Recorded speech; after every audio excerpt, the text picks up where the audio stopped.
Hello and welcome to Women's Biz Podcast. I'm Annie Gibbins, founder and CEO of Women's Biz Global, and I invite you to get comfortable and listen in on candid conversations I have with fascinating women from around the globe. Business leaders, entrepreneurs, humanitarians, athletes, and a whole lot of regular people. Tune in as they let their guard down and open up on aspects of their business and life journey, how they measure success, and what they have learned along the way. These conversations aim to inspire you to embrace opportunities and possibilities beyond the limits of your imagination. Reclaim your power, strength, and vulnerability. Stand in your truth and propel yourself towards the life you dream to live. Hello to our beautiful listeners. Annie Gibbins here, and today I have the privilege of hosting Dr. Sherry Shannon-Vanstone. She is a purpose-driven serial tech entrepreneur. Oh my goodness, she's such a trailblazer in the world of information security. She's got a history of successful exits and key roles in Silicon Valley and the Toronto-Waterloo Tech corridor. Sherry has built a high-performance team many times and made an incredible impact in this space. Her journey includes being a, let me say this right, cryptologic mathematician. Doesn't that sound impressive? She's a VP of electronic commerce at MasterCard and has had pivotal roles in info security startups. Notably, she commercialized Elliptic Curve Cryptography, a cornerstone to mobile device security globally. The great thing, listeners, is we just use these devices and we have amazing women like Sherry who are actually making it all happen. So welcome to the program, Sherry. Well, this is a privilege to be here with you, Annie, today. It's great to have you here. Those of you who haven't Google stalked Sherry before, she's got an honorary doctorate. That's why she's Dr. Sherry. She's also got leadership awards recognizing woman of tech, woman of science, woman of engineering, woman of arts, woman of maths. This woman has seriously made such a profound impact. So I'm really looking forward to our conversations. She's even serving on boards like CANARIE. So oh my gosh, I'm feeling humbled today in your midst. So let's talk about tech trailblazing. Did you have a moment? Can you share a moment or a decision in your career, probably at the early days, that really defined your trajectory to become this trailblazer that you've become in IT? It probably started when I was with the U.S. government. I was with the National Security Agency as a cryptologic mathematician, and I had an opportunity there. I really loved my work there because I was using mathematics, which it's not always easy to find a job that uses mathematics, and so when I had been there, I'd been there 6 years, and I realized then that for me to move forward. To move on, I had to move on, meaning I had to leave the organization.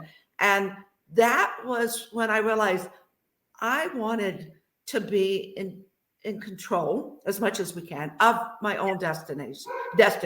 So I wanted to decide how I was going to utilize my background in mathematics and what I was going to do in the commercial world. So I went to Silicon Valley. And it was so exciting because I went to a startup. There were just a few of us. So they asked me what I wanted to do. And I said, I want to be in charge of Asia Pacific and Latin America, because I had a degree in Spanish too. So, and of course, with a startup, they let you do that. This is one thing about being in a startup. They say, oh yeah, here you go, without giving you any training whatsoever. And I went off to Australia and New Zealand and 13 different countries in Asia Pacific. And I was really in control of my destiny, wherever that would lead me. And that led me to a very successful career in the commercial side of information security. So that started me, it catapulted me right into the real action and set me up for the entrepreneurial journey that I'm still on. Absolutely phenomenal. And I'm imagining our listeners just going, wow, that is such a big, brave, bold move to go, okay, I'm going to have to move. I don't know where I'm going to. So you in the same sentence said I needed control at the same time as other people are thinking you have just exposed yourself to massive risk. It's fascinating, isn't it, right? What someone else sees as control and intent to drive and believe in themselves, and someone else would go, but you didn't know what you were going for. Yeah, and when I say control, the control is that it was within my, that I was making the decisions. Yes. That no one else was making them for me. Like when my boss told me, he said, for you to move on up, you have to move on. And I'm thinking, I like my job here. I love my job here. But yeah, my boss wasn't going anywhere. So my boss's boss said this to me. So I wanted it. And I know we're not necessarily in control, but I just want to say, I wanted to make these decisions, and I made the decision. And when I did make it, it was difficult. And I said this a couple of weeks ago, that I believe that every major decision I've made in retrospect was much harder than I thought it was going to be. Yeah. Like going to Asia Pacific, setting up all of these distribution channels and working with the 13 different cultures. I felt like one day it was one step forward and 2 steps back. Yeah. But yet I persevered, and I was persistent, and I was successful. And it grows you beyond belief. And I know that feeling. You're in your comfort zone. Any big decision is hard. When those listening in or watching on YouTube, LinkedIn Live are thinking, they're easier for some people, they're not easy. They're always hard, challenging decisions. But with that comes that belief, that drive. You believe if you back yourself and things come true, it's going to be so much better, and you're going to learn so much, grow so much. And that is exactly what you have done. So let's talk about this elliptic curve cryptography. I'm not too sure. Cryptography. Yes. Cryptography. Yes. Your role at Certicom was instrumental in commercializing this technology. And so how did that innovation actually come about, and what impact did you have on that tech landscape? I did not invent it. I did not discover it. I just commercialized it. So I was with a competitor in Silicon Valley, recruited to come to Canada and to commercialize this new technology. And what it is the basics of all of the confidentiality and the security. Let's say you're logging into your bank account. There's a handshake. There's back and forth information that's shared, and that is the technology that my late husband Scott Vanstone developed. And he developed it with a group out of the University of Waterloo. They took the idea, which was not his original idea, was from a couple of other researchers. So my job was to take this idea.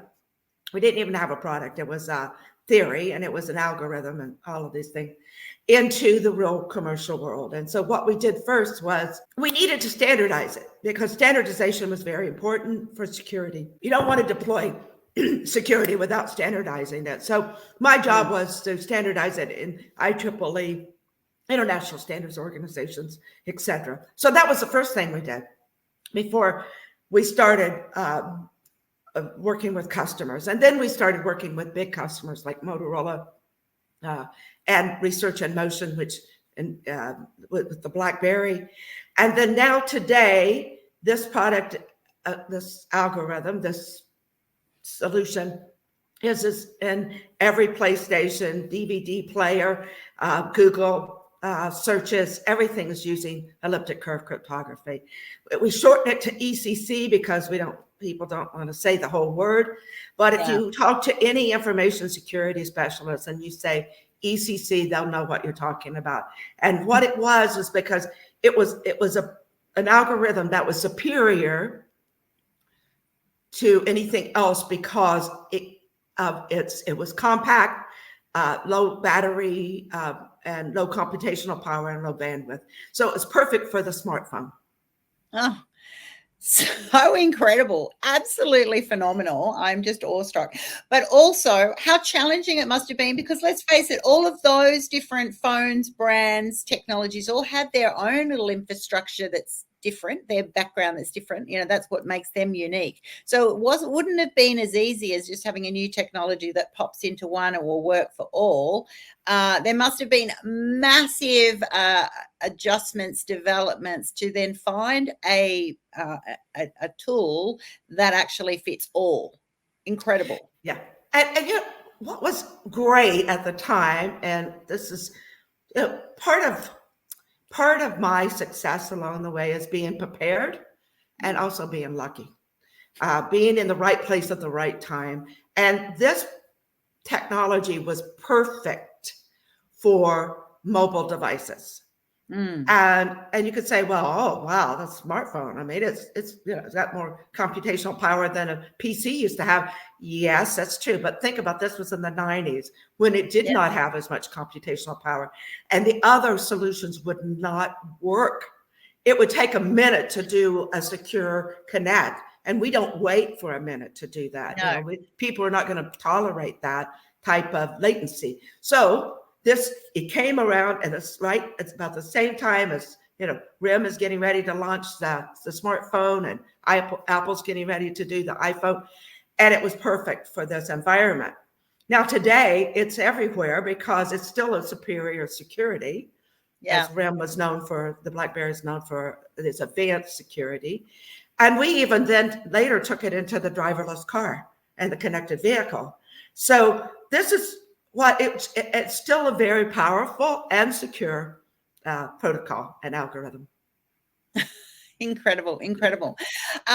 Let's talk about Profound Impact. In 2018, you founded Profound Impact. It's a data analytics firm that uses AI to match funding opportunities with researchers. So this back in 2018, you're at the cutting edge, obviously, of AI as well.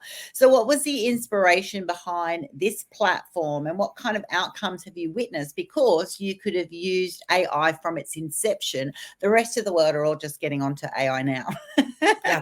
Now AI's been around, and mentioned that I was with MasterCard. AI neural networks, neural networks as part of the AI has been around for decades.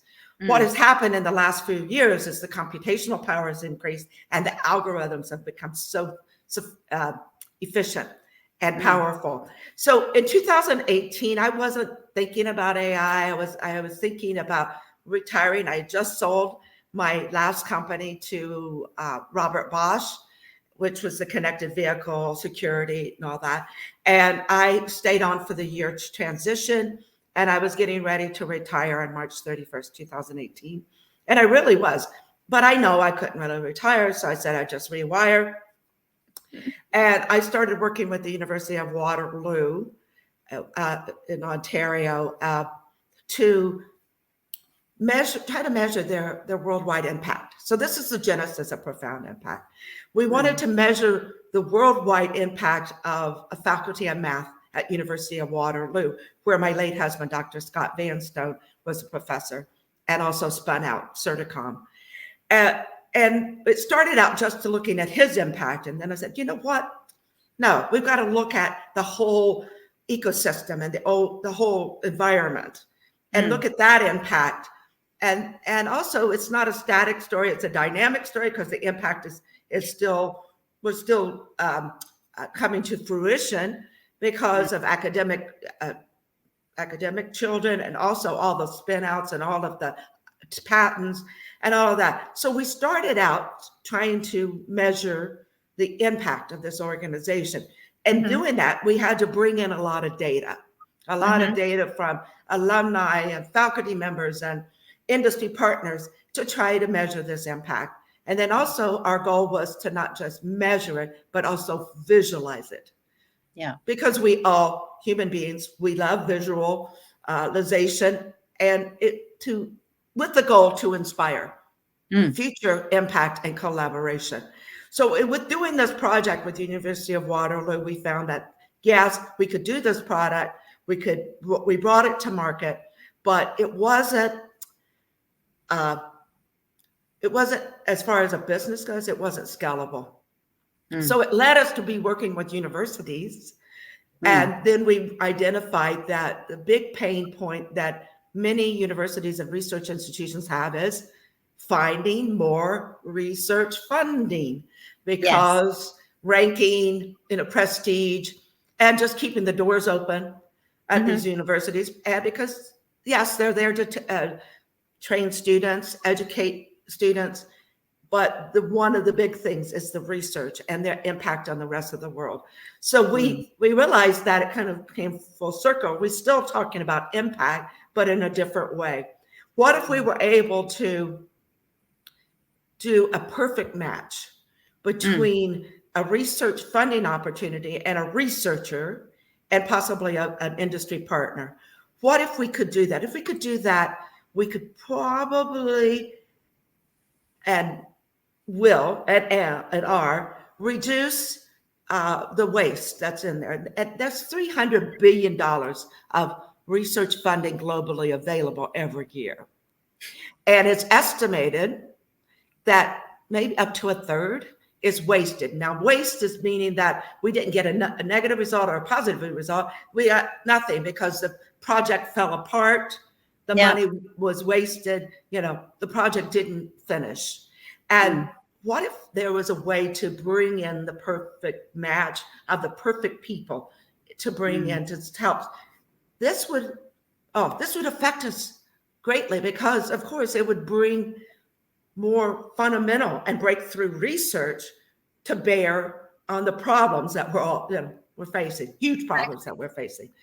And so this is our goal at Profound Impact, by using AI, large language models, to ingest a huge amount of funding opportunity data. We're taking machine learning, matching the expertise and research areas of the researchers, and bringing it together in a bi-match between the funding organizations and the researchers, or maybe a tri-match, because we add an industry partner to that. So this is our goal. We have launched the product. We have customers. We are looking for more. In fact, right now we are inviting researchers to come on our platform for free, and for universities and institutions to do a 90-day evaluation of the product, because we believe that we can help cut out the waste and make a profound impact with the research that can come out of these perfect matches, or close to almost perfect matches. Doesn't have to be perfect, but the better the matches are, the better we will be. It's great speed dating. I absolutely love it. And I really support those to come on board, because absolutely there is so much waste, mainly because the universities often are very slow. They're working around their semesters or their years and their student availability. And it can be a very slow cog. On the other side, in startup world, you can feel like everybody's going slow, because you do, as you said before, you can just become your own master of your destiny and do it. Try things, make it happen. But you want to actually bridge the gap. You want those people to know about these opportunities and to work with you. So I absolutely think it's fantastic. And I also love the name Profound Impact, because that's exactly what you're trying to do, to have a profound impact on the world that we're all benefiting from. Now, through all of your work, and our listeners will be hearing, goodness me, Dr. Sherry has just been all over the place. You've got an honorary doctorate. You've, as I said in your intro, you've got excellence awards in so many different spheres. So as you've received this recognition, how has this then influenced your perspective on leadership, and particularly as a woman in the tech industry? Well, every day I find a new challenge. And in the past, I received my honorary doctorate for the work that I did with a specific institution called the Perimeter Institute. It's one of the leading theoretical physics institutes in the world. And I was a volunteer there to raise awareness and money for programs from high school physics and math curriculum all the way up to research chairs for this organization. And it was with that desire to get more women into physics and mathematics and in STEM in general, that would motivate me and still motivates me. That's still something that I really love and have a passion for. And so that will continue. Recently, I am on a different mission, and that is to get more women to put their money where their mouth is and start investing in women-led ventures. So I'm part of an organization, a collective called Women Funding Women. We're not a fund. We're about bringing together founders and funders and potential funders. So I just raised $3.125 million for my company. It was a difficult time. I was talking to men. They were not listening to me. And I don't mean all men, some men. And I thought, you know what? I'm going to quit talking to them. I'm going to go out to the women that I know, women that have the capacity but have never angel invested. They have a portfolio, somebody else manages it. They have their philanthropic activities, which is very serious about, and they do it in a very structured way, just like an investor would be in angel investing. And I said, why don't you just put a little money aside to angel invest? So that's what I'm excited about and trying to get women to step up. There's a study that was just done out of Calgary, Alberta, that says that if we could get women to invest at the same level that men invest, we could increase the capital by $3.2 trillion, the capital that's available. And then if women would take that and support women-led ventures, we could make like a $12 trillion economic impact. So these are numbers. These are not my numbers. They're out of this other study, but I love them because right now we're only at 2% of investment of venture capital into women-led ventures in North America.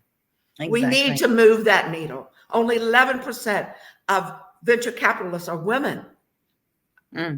So we need to move this needle to make an impact. So I'm excited about this. It's again, every day we have this. Every day there's a challenge, whether it's getting women into STEM and helping their career to advance in that area of where they studied and they want to stay in that area and advance, to women-led ventures and finding funding for it, but differently, by doing it differently and approaching women. We need to step up.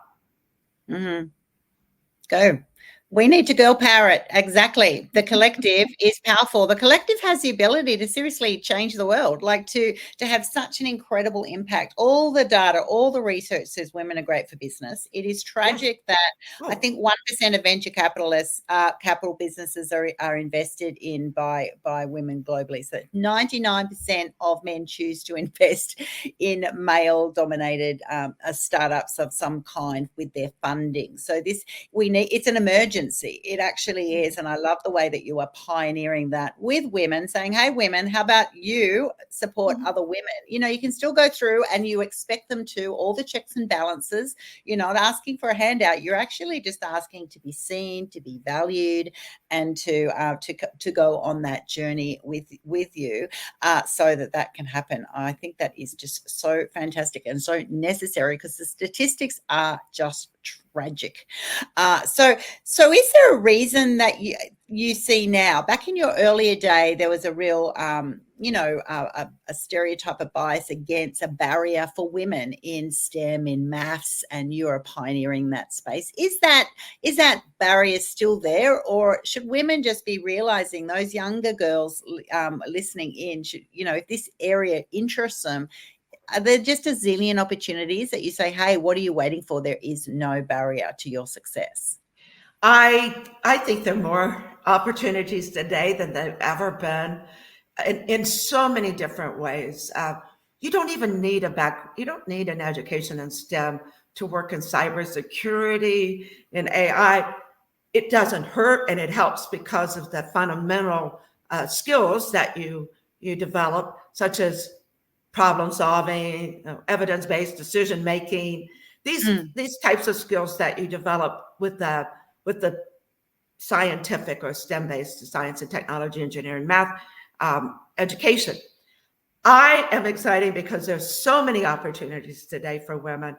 And I'm not saying there are not any challenges, but their opportunities are huge.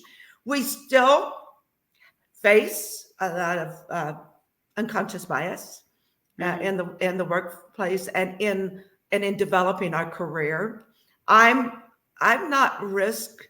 I wouldn't say that I grab risk and hold on to it. I'm just risk aware that whatever the decisions that I make, they're risky, but I'm willing to make them. But I'm also willing to stand up, and I'm also willing to walk away from opportunities that I feel that one, I've made the effort and I'm not making any progress. I could hand the baton to somebody else.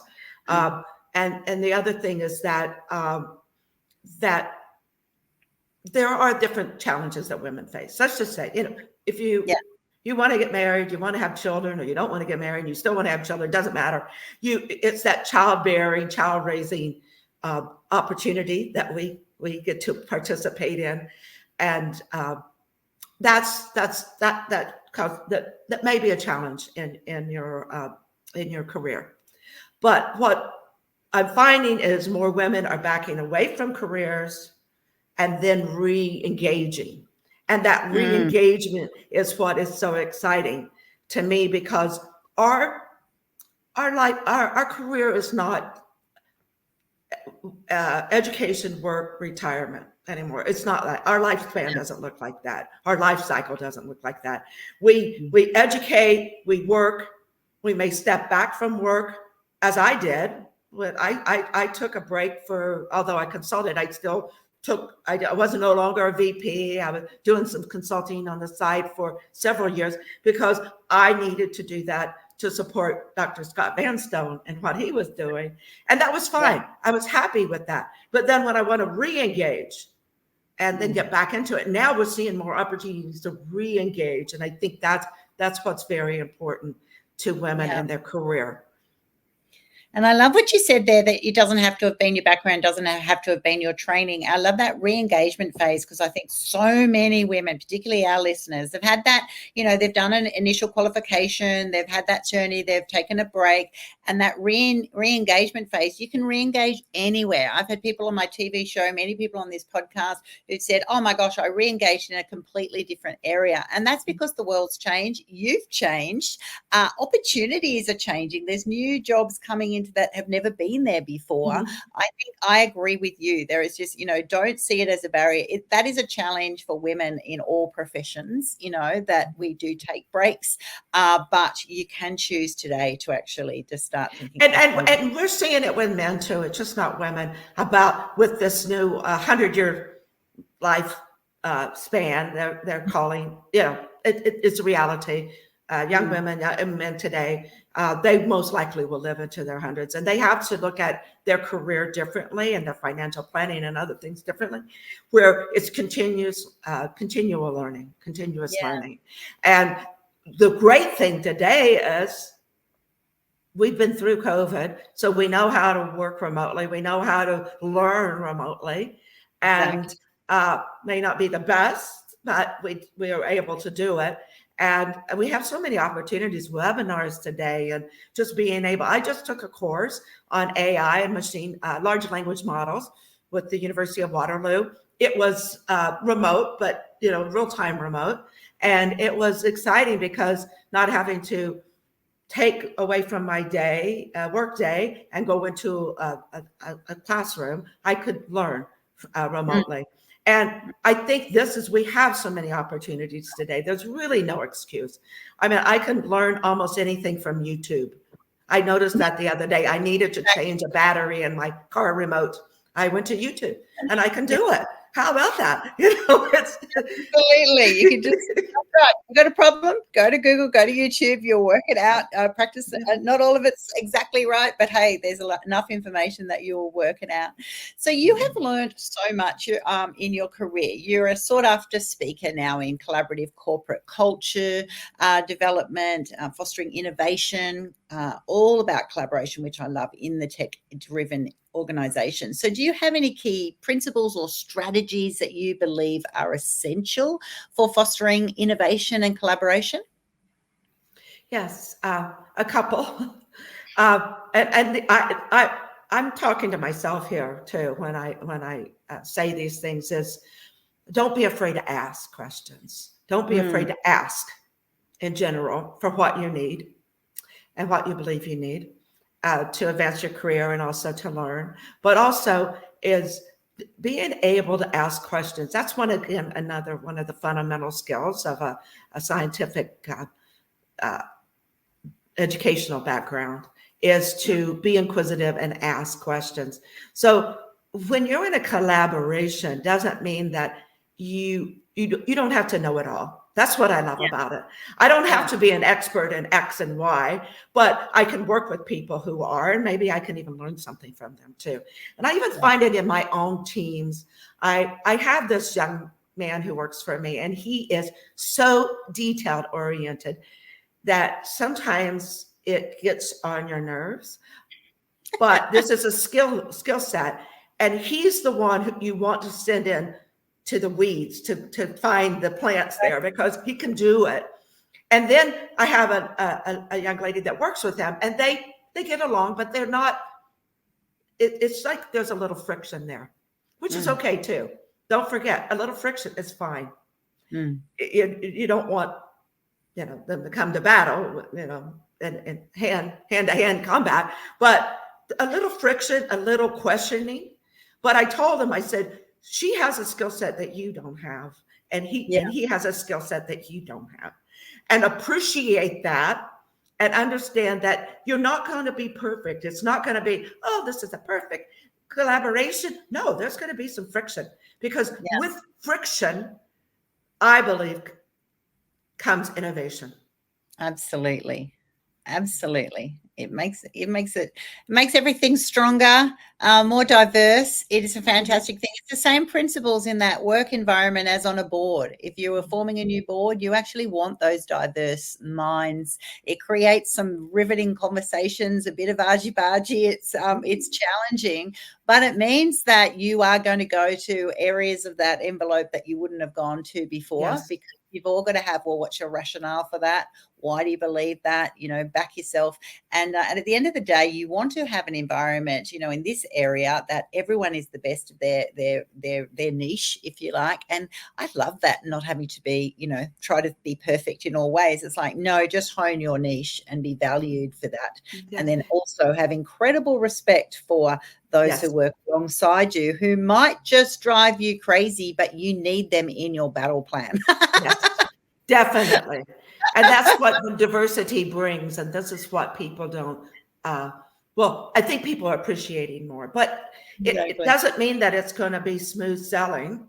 It does mean that there's going to be some challenges, but of course, that's going to be the case. And as I mentioned, I don't believe that innovation, it comes from a frictionless collaboration or environment. So, and you're speaking about boards. I just became vice chair of the CANARIE board, and we went through quite a challenge last year in finding a new president and CEO for CANARIE. And it was just that different people on the board had different perspectives on it, and of course they would have, and not unusual. Not unusual, and don't expect that some certain processes will be easy. In fact, that was when I went back to say, ask questions and don't be afraid to speak up, because you're there for a reason. Whether you're a part of a team at work or you're on a board, you bring value and you want to contribute. Otherwise, why are you there? And your opinion to say, I need a little more clarification on this one issue, and don't, speak up, drill down, and listen. Of course, that's one of the biggest Yes. skill set, a skill that I need to continuously hone, is to listen to what's being said and what's not being said in a room. Absolutely fantastic. So I'd love to finish our conversation today on angel investing. We referenced it before. We had a little bit of a chat, but being an angel investor with your group, Phoenix Fire, you must be looking for specific criteria. Are there any areas for those listening in, watching us today, that they're thinking, you know what, I want to be one of those women who invests in women-led startups? What are you specifically looking from them? With angel investing, you be risk aware that there is, you may lose your money, and that's a reality. You may lose your money in the public markets too. So that when I looked to invest, I became a limited partner with Phoenix Fire because it's the goal is to invest in women and minority-led ventures. That's a fund. Now, then personally, I invest too outside of funds. And when I do that, I try to invest in things I know a little bit something about, such as information security, cybersecurity companies. That's where I invest most of mine. Or, as I said, most of it now is I'm investing in my company because I'm leading it and I know a lot about it. But I think when you start, when I encourage women to invest, try to invest into something that you do know or can learn something about. Of course, I invest in people, so I get to know the people that I'm investing in, and to the degree that you can. I don't always sit on the boards, so I don't get into that, but I might sit on an advisory council instead. So that I'm at least involved with that. So if anyone out there is looking to angel invest, there's angel network, so you can angel invest that way, or you can also, there's something called, I know it's a little interesting name, it's called Easy VC, a company that brings together angel investment opportunities with first-time angels, and it's a platform. And I love it. I'm sure there's others, but this is the only one I'm familiar with, where you can go and there's due diligence done, and you can do your own additional due diligence on this. And when I talk about due diligence, it's drilling down into, do they have a product? Do they have a customer? Do they have any IP? Is there something real there, or is it's just made up? So I would encourage all women to do it. We can add to that we can make a difference. We've always made a difference, and this is an area where we can see our impact in a short period of time in this area. Yeah. It's all about shifting the dial, isn't it? Considering it's so far one side, it's seriously anything we do is going to be positive. But that's when you can have massive difference, because there's massive gain to be made. Other areas you go, oh, you do a little bit, is it noticeable? I tell you what, in this area, it is going to be so noticeable. It's going to have significant impact, and women really have the ability to be able to shift the dial significantly in this space. I've loved our conversation today. Thank you so much, Dr. Sherry Shannon-Vanstone. You have been an amazing guest, and on behalf of our guests who've listened in, it's been a fascinating journey listening to you, but also a challenge for us all to step up and start seeing, is there a way that we can get involved in these industries, either professionally or financially? It's an exciting place, and we look forward to following also your future work. I think you've got no time to retire. You just keep going. Thank you. Thank you. It's been wonderful being here with you and having this conversation. Thank you, Annie. Thanks so much for tuning in to this episode of Women's Biz Podcast. I'm Annie Gibbins, founder and CEO of Women's Biz Global. And if you would like to fast track your future success, pop on over to womensbizglobal.com, where you can find out how our coaching, media and publishing opportunities are helping women just like you to become and be seen as the trusted authorities in their niche. Inquire today and start reining in the abundance you desire.